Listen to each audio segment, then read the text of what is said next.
제가 네네. 생각하는 뇌피셜인데 네. 나는 이재명은 나쁘지 않아. 그런 생각했을 거예요. 아, 왜냐면요, 그 본인이 윤석열 총장 임명 관련돼서 후임이었던 노영민 실장과 비교하면 상당히 좀 거리가 있어요. 네. 그렇지 않습니까? 그리고 부동산 관련해서도 이분이 뭐 실언을 한다거나 이런 적도 없고 초창기에 문재인 정부가 잘 나갈 때 비서실장이었어요. 그렇죠. 첫 비서실장. 그렇죠. 그러다 보니까 나는 문재인 정부의 실정이라고 하는 부분과는 좀 거리가 있어. 오히려 나는 공 쪽에 가까워. 라는 생각을 하고 있다고 봅니다, 저는.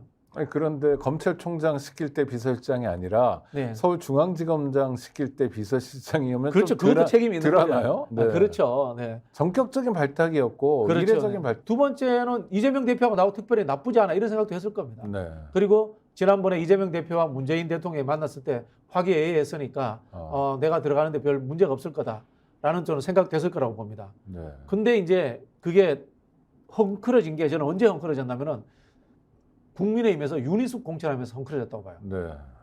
윤희숙을 공천했다는 것은 586 심판론 이렇게 해서 임종석과 윤희숙을 붙여서 격전 지역구로 만들려고 하는 국민의힘이 프레임이 작동한 거예요. 네. 자, 그런 상황이 되니까 민주당 입장에서도 임종석 쉽게 공천하기가 어려운 거예요. 그러면 그 중성동 지역이 네네. 언론에 자주 노출되는 선거구가 그렇죠. 주요 선거가 되는 거네요. 그렇죠. 그러면은 안철수, 이광재, 뭐 계양 뭐 이런 데서. 그렇죠. 그렇게 네. 되면 이제 임종석 실장의 과거 행적들이 드러나죠. 네. 대표적으로 저도 임종석 실장이 뭐 크게 뭐 실수한 거는 기억이 안 나요. 네. 난다면은 대통령이 외국 순방 가셨을 때 선글라스 끼고 어디 DMZ 갔던 거 네. 그게 기억나요. 생각을 해보면은 대통령이 안 계시는 상황에서 비서실장이라든가 국정원장이라든가 이런 분들은 대통령실을 차고 앉아가지고 그래요. 비상 상황 대기를 네. 해야 되는데 네. 선글라스 끼고 현지 방문하듯이 갔다. 이건 뭐야? 일종의 자기 정치를 한 자기 거죠. 대통령 놀이하는 거야? 참모가 할 일은 아니죠. 그렇죠. 참모 관리는 아니죠, 그죠? 네. 그때 아마 국민들 시각에서 굉장히 좀 불편하게 봤을 거예요. 네. 그런 느낌들이 이제 오버랩 될 수도 있고요. 물론 뭐 사적인 부분들에 대해서는 저는 잘 모르겠습니다. 네. 뭐 의혹 이야기가 나오는 것들은 잘 모르겠다는 생각이 들고 그리고 사실은 이분이 정치하면서 보면 중간에 좀 어려운 시기도 있었지만은 시작 자체가 김대중 대통령에 의해서 혜택받아서 시작하신 거잖아요. 네. 그리고 솔직히 말씀드리면은 정책 이해도가 그렇게 높으신 분 아니잖아요. 그렇습니까? 세련되게 시대의 변화에 따라간 사람이라는 느낌을 주지 못하고 아직도 과거의 전대협 의장이라는 후광을 가지고 정치하는 느낌을 주고 있거든요. 네. 이런 것들이 유니숙과 딱 붙여놓으면 다 소환될 거예요.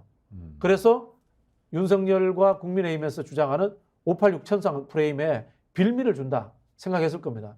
여론조사를 보면요. 586 청산론이 50% 이상 나와요. 네. 물론 이거는 청산하자 그러면 대부분의 사람들이 크게 깊게 생각 안 하고 동의해 줍니다. 근데 청산해야 될 것 같은 걸 청산하자 그렇죠. 이렇게 예를 들면 이제 들리니까요. 또 하나 임종석 그 전 대통령 비서실장이 출마하려는 지역구가 이를테면 그 지역의 구청장도 대학 동기 친구 한양대. 그렇죠. 그다음에 전임자도 대학 동기 친구. 동기 친구. 네. 이거는 어떻게 봐야 됩니까? 그분들이 뭐 거기 땅을 다 산 것도 아니고 네. 성을 쌓은 영주도 아니고 그렇게 이 어떤 사적 인간관계에 의한 기득권 구조가 만들어지는 거 이거는 봉건적이다. 네. 전근대적이다. 그런 이야기를 들을 수 있는 거죠. 지역구라는 것은 제가 늘 말씀드리지만 땅덩어리가 아니고 지역에 있는 지역민을 이야기하는 겁니다. 네. 사람들을 이야기하는 거거든요. 국회의원은 땅덩어리를 대표하는 것이 아니고 국민을 대표하는 것이거든요. 그렇게 본다면 이 땅은 내 땅이야. 여기 내가 우리 친구들하고 하던 곳이나 계속 가져야 돼. 라고 생각하는 것 자체가 기득권과 특권적 발상이죠. 그러면 민주주의와는 일정한 거리에 있는 거잖아요. 거리에 있는 거죠. 네. 그리고 청산 당한다는 운동권의 시각으로 봐도 네네. 그건 반운동적이잖아요. 그렇죠? 그렇죠, 진보적이지 않고. 네. 생각해 보시죠. 학연으로 뭉쳐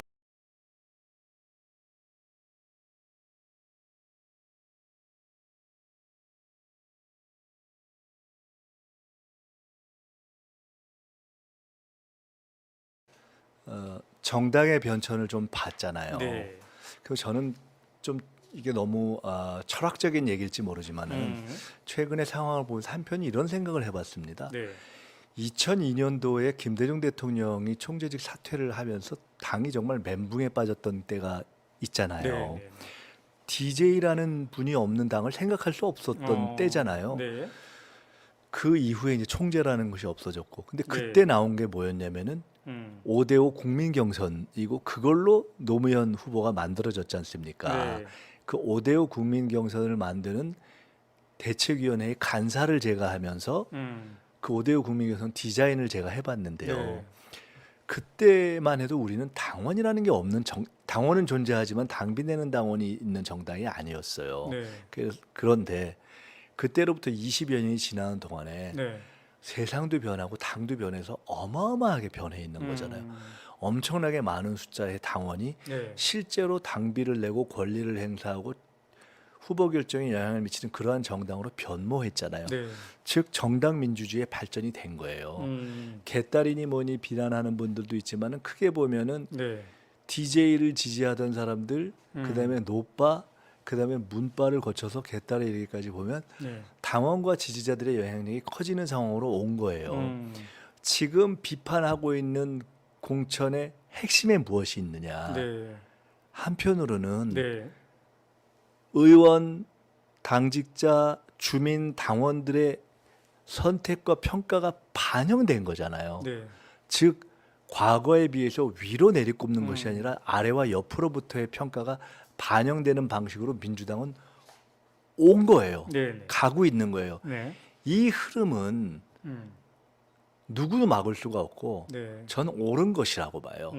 그 과정 자체, 당원 주권의 확대, 네. 당원과 시민 지지자의 평가 기준의 비중의 확대, 네. 이것은 정당 민주주의의 길이라고 봅니다. 사실 지금 정치개혁 얘기하면서 제3지대 얘기하는 분들, 네. 대표적으로 지금 뭐 민주당에 있다 나간 분들, 저건 당이라고 볼 수가 없잖아요. 네. 그냥 엘리트들의 떴다방이잖아요. 거기서 공천을 할 때 민주주의가 있어요? 그런 거 없잖아요. 네. 자기들끼리 마음에 맞는 사람을 가서 꼽는 거잖아요. 그래서 의미가 없는 거거든요. 네. 그래서 한편으로는 네. 이것의 진통과 함께 저는 음. 큰 틀에서 보면은 네. 공천제도 자체에 네. 심사제도 자체에 바닥에서의 민심들이 반영되고 있는 과정이구나 하는 거를 정치학적으로 정당사적으로 네. 한국 정당과 어떤 이 민주주의의 발전의 역사 관점에서 저는 보는 것이 매우 중요하다고 봅니다.